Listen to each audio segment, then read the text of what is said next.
तुम्हारे आगे।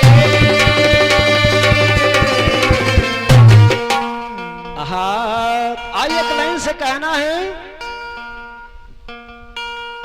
आए कि समया चाहे उधो अरे चौन करे हो समया चाहे उधो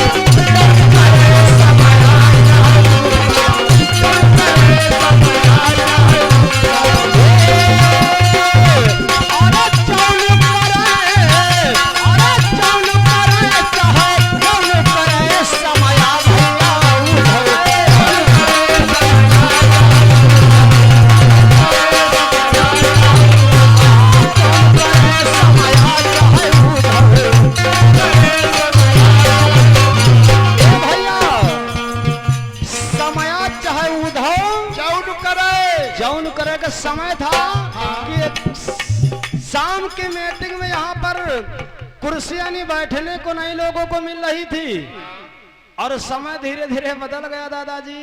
तो कुर्सी खाली है, ये समय है तो कवि ने लिखा है। और एक समय वो था जिस समय भगवान कन्हैया ब्रज में निवास करते थे, आनंद की मुरली बजा बजा करके बजाते थे। कवि ने लिखा है, आए आए और यही बिरज फूलन की बरखा, यही बिरज फूलन की बरखा, भैया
अरे कोई नहीं, कुल मिलाकर कोई जोड़ तुम्हें है ही नहीं है कुल मिलाकर।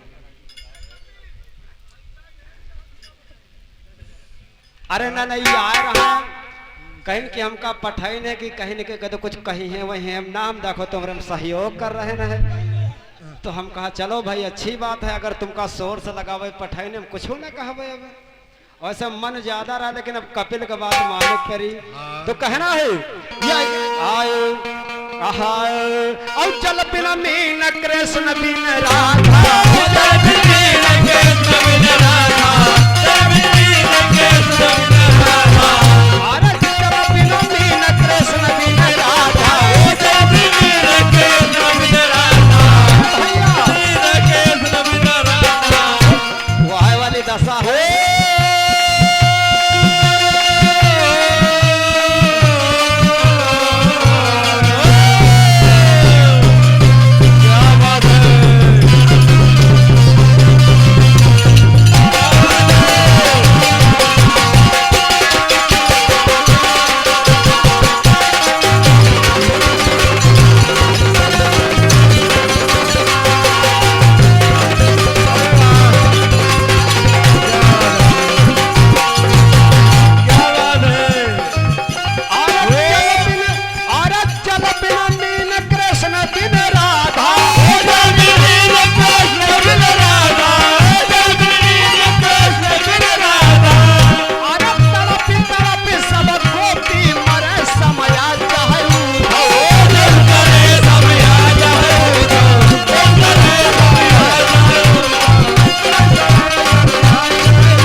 उधर वाले विधायक कुछ कटके इधर हमारी तरफ का मतलब कुछ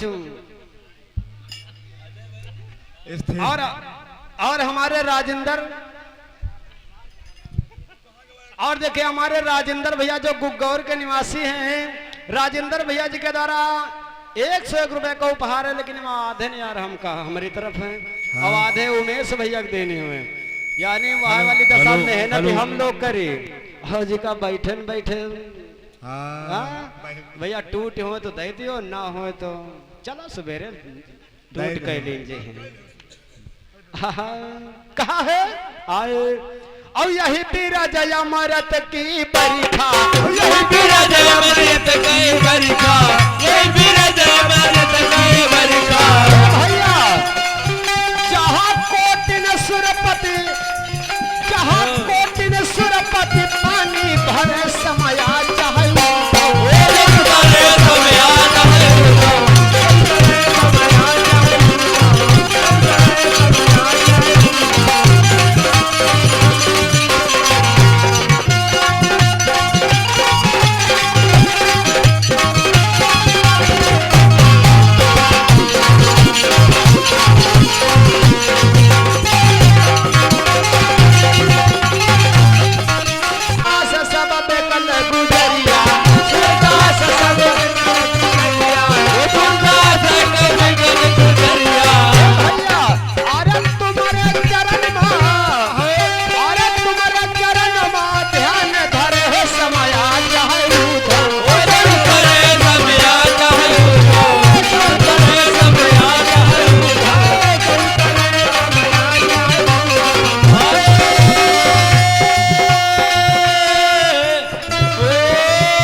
अभी हमारे सहयोगी भैया यानी उमेश भैया एक कटपिस गाया और कहा कि मैं 101 रुपए मिठाई खाने को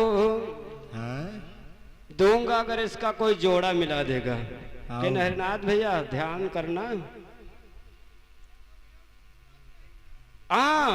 छरी बात है या तो सही कहो दादा, रहाई का मतलब हुआ पे और मैं फिर कह रहा हूं और हम भी उसरी पर कहे थे कि हमारी केवल एक चौपाई का आप जवाब दे दोगे तो मैं मास्टर लाल जी की छाप लगाना बंद कर दूंगा। हाँ यह तो बात दादा भाई रहा है ना। हाँ इधर जानत है। केवल एक चौपाई हमारी है जिसको केवल आप जवाब यानी उसका आंसर बता दीजिए तो मैं मास्टर लाल जी की छाप लगाना बंद कर दूंगा। फिर तुम्हारे नाम हूँ गुड़ गई वे। उधर चले जी। हाँ हाँ उधर हम हूँ निकल जा फिर भाई शर्त है दादा की नहीं भाई शर्त है अगर हमारी तुम चौपाई का अर्थ बता दोगे खाली तो जानो उधर आएगा तुम्हारी तरफ हम गन्ना प्यारो फिर। अरे हमें गन्ना प्यारो पटियार गुड़। हाँ तो आइए और वो चौपाई अभी यूट्यूब पर शायद चल भी रही है जो चौपाई हमने वहां पर कहा था। तो ज्यादा दोहरा कोनो बात नहीं। अगर लगभग अगर 5 साल तुम्हारे को है तो 5 साल हमारे को गए। अगर अब ही निकाल पाए हो आंसर तो दे दियो। तो यूं नहीं ऐसा नहीं कि अगर कोनो चीज हम तुम्हार न बतावे बताए हमारे न पे हो। हाँ अब ना अरे वह सुन ले हो फिर ना मोबाइल पे। हाँ अच्छा फिर बोल दी जाए सुनो फिर। कहा कि कानन काट कगार कान कोने करवाई कासे और खाही खंदक खोदी बहुत खुरचे खुरचा गावे गजब गुनगुन के और गौसुत कर तन गात मोरे राम गावे गीत गजब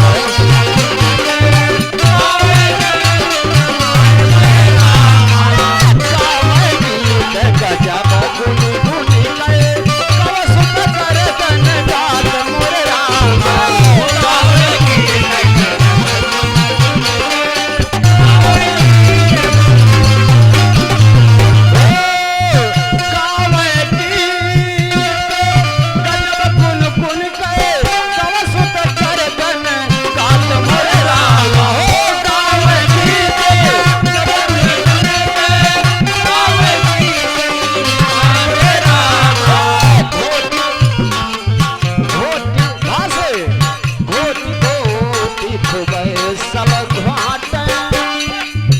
अंगा अंगा माने कुछ नहीं राजेंद्र भैया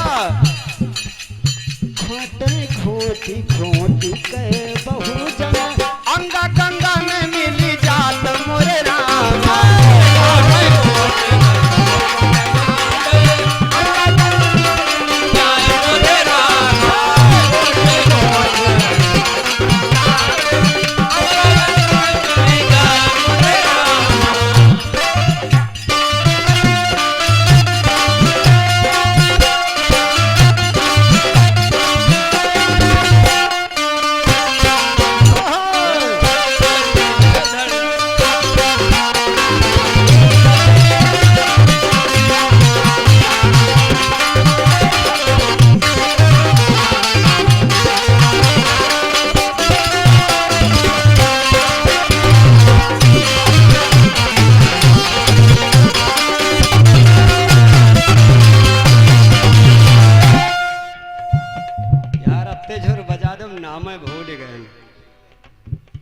सब मूड बहाना है गवा सही बताते आज। और हमारे प्रदीप भैया जो सेवालक प्रवाह के निवासी हैं भैया जी के द्वारा 50 रुपए का उपहार है। और हमारे राजू भैया जो इसी गांव सेवालक प्रवाह की पावन धरती से 50 रुपए का उपहार है।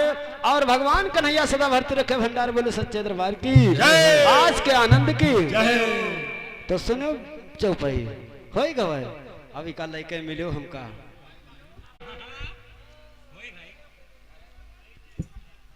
और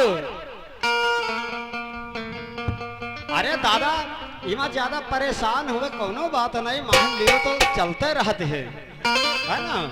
तो आइए कहना है हा हा मोरे रामा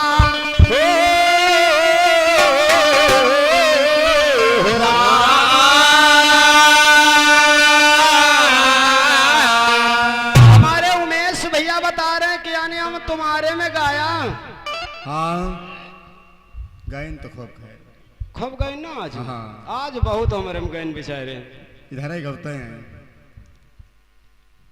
बड़े जुटियाहन जम्मट बनाए हैं।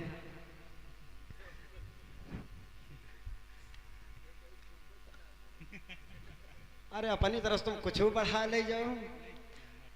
हमारा प्रसंग इस बार भी छूटा था कि आज यानी चंद्रसेन नाम का जो लड़का था 8 साल की उम्र में अपनी पत्नी को लेकर के आया लेकिन वचनबद्ध था कि मेरा हाथ यानी हमारा शरीर तुम्हारे शरीर में नहीं लगेगा। तो दूसरे घोड़े से लेकर के आता है अपने वतन को। यहीं तक हमारा प्रसंग था कि फिर उसका स्त्री पुरुष वाला संबंध कैसे हुआ यही बात है? तो ये हमारे तो गावतिया है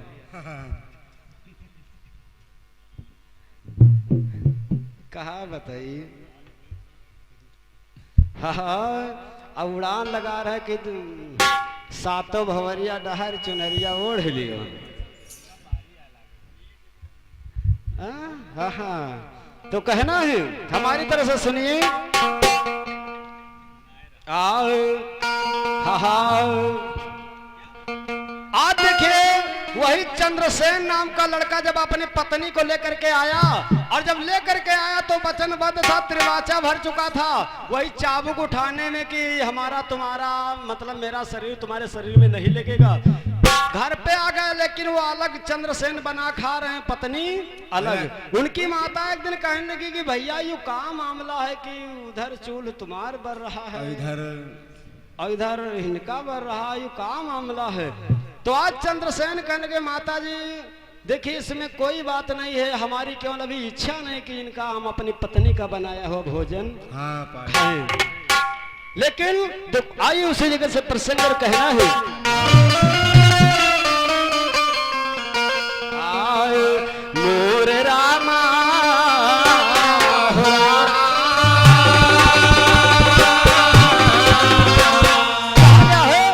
आए मोर भैया समझी बूझ के पैर नहीं तो तुम्हारी खैर नहीं। समझ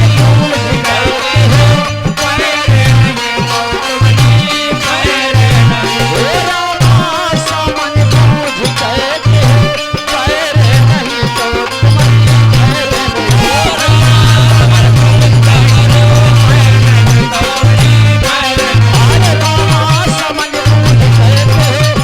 नहीं तो तुम्हारी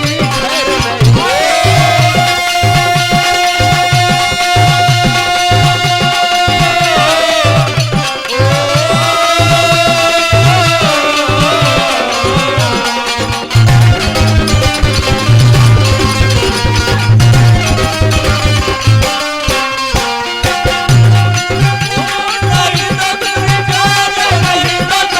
नहीं। समझ बूझ के पैर नहीं तो तुम्हारी खैर खैर नहीं। अगर आपको हमारे में गाना था तो आगे बताते कि यानी वो पति और पत्नी का संयोग कैसे वो बता रहे भाई एड़ी घाव कपारे से गिरे। वहाँ सुभद्रा और अर्जुन का बिहाव करवावती है, चोट लागे आँखी में बफारा लगाए रहे। चलो ठीक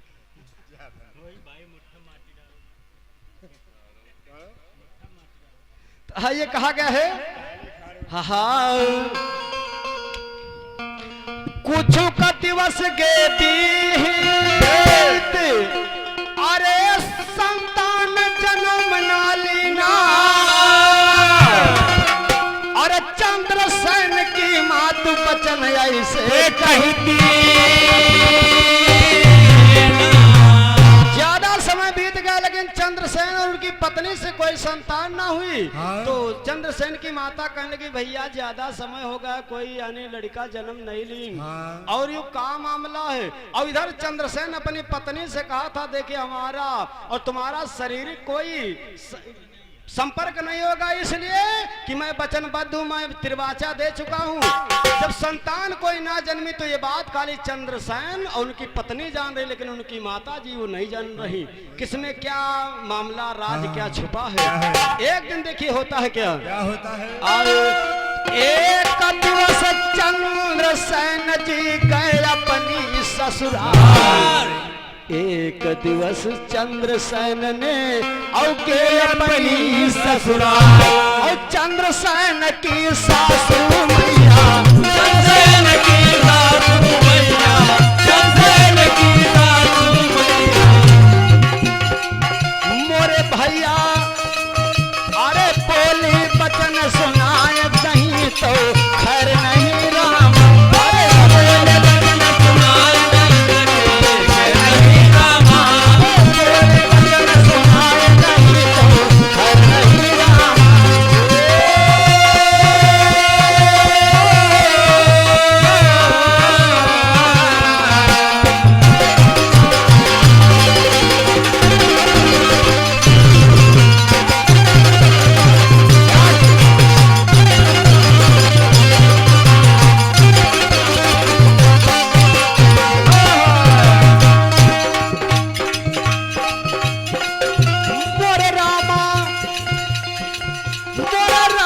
समझ बूझ के हो पैर हो नहीं तो तुम्हारी खैर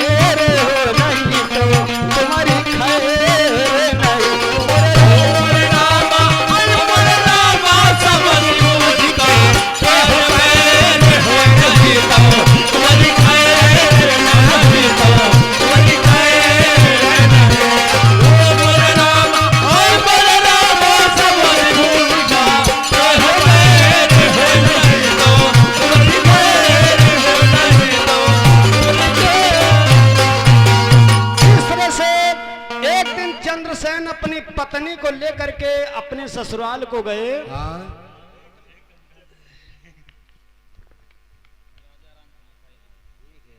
और देखिए हमारे श्री राजा राम भैया जी खलीफा साहब जो इसी गांव के निवासी हैं, खलीफा साहब जी के द्वारा हम बच्चों को हौसला बढ़ाते हुए 50 रुपए का उपहार है। आशीर्वाद की कामना है, बोले सच्चे दरबार की जय हो। आज के आनंद की जय हो। चंद्रसेन अपने ससुराल को अपनी पत्नी को लेकर के यानी दूसरे घोड़े से गए, लेकिन वहां पर उनकी सास कहने लगी कि भैया यू काम मामला मालूम, जाते समय विदाई करते समय तुम छोटे थे तो यानी तुमको हम दूसरे घोड़े से भिजवा दिया था, लेकिन इस बार क्यों अलग अलग अलग। चंद्रसेन कहने लगा माँ इसमें कोई खास बात नहीं, अलग ये घोड़ा हमारे पास कई घोड़े बंधे हैं, तो एक घोड़े से ये और एक घोड़े से मैं आया हूँ।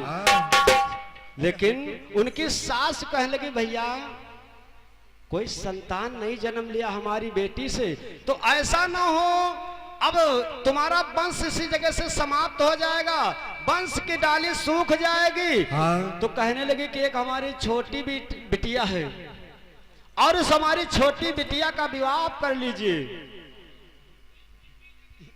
तो तुम्हारा हो सकता वंश बढ़ जाए।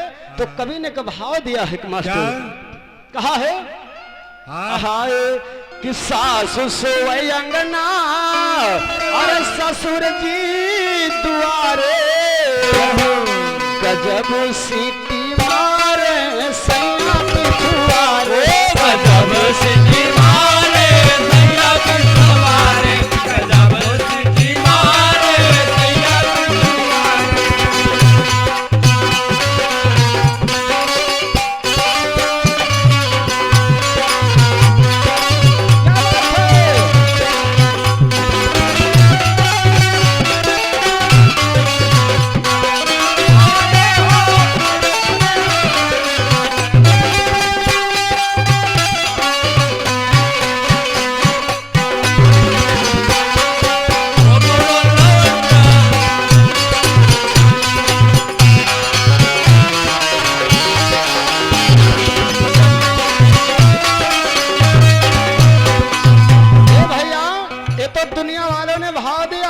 लेकिन इसी भाव में चंद्रसेन की सास कहती है कि बेटा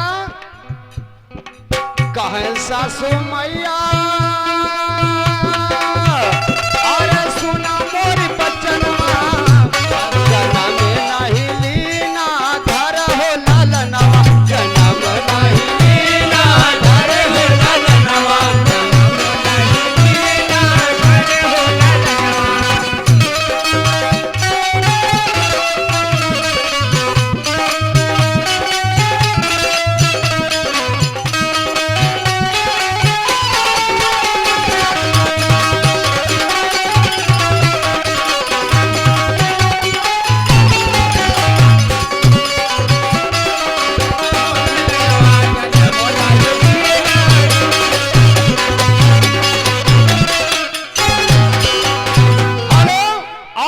सिपाही लाल भैया जो देवड़हरा के निवासी हैं, बड़े भैया जी के द्वारा 51 रुपए का उपहार है। और मुरलिया वाले भर्ती रखे भंडार बोले सच्चे दरबार की जय। और हमारे श्री अवधराम भैया जो इसी गांव शिवालक प्रभा की पावन धरती से 51 रुपए का उपहार है, बोले सच्चे दरबार की जय हो। आज के आनंद की जय हो।